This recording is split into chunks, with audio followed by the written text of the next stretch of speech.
I think Vivek Ramaswamy is just sort of reinforcing the impression that most viewers would have already had of him, that he's extremely annoying, and Okay.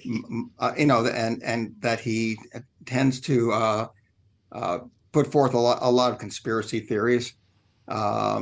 And sure so, but it's understandable that he's attacking Nikki Haley, and it's understandable that the other candidates would be attacking her because she's the one who's been rising in the polls. Mm-hmm. Yeah, so that is probably a pretty good feeling, right? She said you guys are jealous when they asked her about big money donors turning in her direction. Chris Christie called Vivek Ramaswamy an obnoxious blowhard, among other things, last night. Was that the last stand for Vivek, or does he make it through the early states? I don't know. It's hard for me to imagine that he's going to be able to continue raising money, given that he's stuck in the low single digits in the polls, both nationally and in the early states. So it wouldn't surprise me too much to see him dropping out of the race fairly soon. Chris Christie, it's been suggested, might be considering the same. He certainly came loaded for bear last night. He was the only candidate, I think, who mentioned Donald Trump at least more than once, and it took about 20 minutes to get into the debate, which I'll ask you about. He was going after Vivek Ramaswamy, though. It was suggested earlier, and I believe it was Lauren Tomlinson who said on this program, among some others, that he may have actually had a bit of an agreement or a deal with Nikki Haley to try to have her back during this debate. That seemed to emerge a couple of times. Here he is, though, going after Vivek. Okay, you say this. About how you do this. You do this at every debate. You go out on the stump and you say something. All of us see it on video. We confront you on the debate stage. You say you didn't say it, and then you back away. And I want to say exactly what I said, Chris. I'm not done yet. Well, this is now look. This is nonsense. This man is spewing. This man is spewing nonsense. Let me tell you something. Fight night. This is the fourth debate. The fourth debate that you would be voted in the first 20 minutes as the most obnoxious blowhard in America. So shut up for a little while. There it is. Professor Abramowitz, was he running defense for Nikki Haley last night? Well, it certainly is in her interest, I think, because Ramaswamy's going after Nikki Haley. So you're seeing Chris Christie taking on Ramaswamy.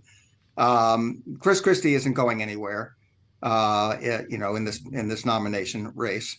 So it's a question of, whether Nikki Haley can consolidate the non-Trump, anti-Trump, non-Trump, whatever you want to call it, vote quickly enough to make a respectable showing in the early states that would allow her then, to continue. So she's made some gains, but the reality is that, she's still far, far behind Donald Trump. Everyone else is far, far behind Donald Trump. And I don't think anything that happened in that debate is going to, change that fundamentally. I haven't even mentioned a guy named Ron DeSantis, at one time the presumptive front runner. And Professor, we know that he's been struggling, although a lot of folks said it was his best performance last night. I found this curious as they got to matters of the economy and personal finance, the issue of inflation, which he hung around the neck of Republicans. Here's the governor from Florida. These Republicans in Washington have spent. It's driven your prices higher, and it's driven your interest rates to the point where you can't afford. Yeah. Does that argue with the greater message from the GOP? Well, I think the point he's trying to make is that he's not part of the Republican establishment. Yeah. That he's challenging the Washington establishment, and so by trying to blame Republicans as well as Democrats for excessive spending and for inflation, I think that's the argument that he's trying to make. But whether that goes over well, I don't know. All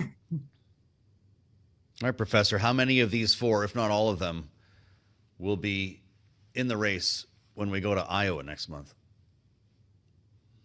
So the big question to me is whether Chris Christie is going to drop out fairly soon and endorse Nikki Haley. We've already seen there's been a movement of the sort of non-Trump kind of establishment wing of the Republican Party to try to get behind Nikki Haley, with the inability of Ron DeSantis to really connect with Republican primary voters. I think Nikki Haley is now seen as the most viable alternative to Donald Trump, and we've seen that with the Koch money now coming in with their organization backing Nikki Haley.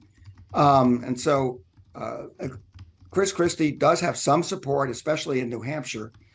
So I think if he would drop out and endorse Nikki Haley and campaign for her, that could help her somewhat, get at least closer to Donald Trump. And she desperately needs at least a strong second place finish in Iowa and or New Hampshire. I think New Hampshire is probably a little bit better bet, but one of those two states in order to continue her campaign, beyond those early states.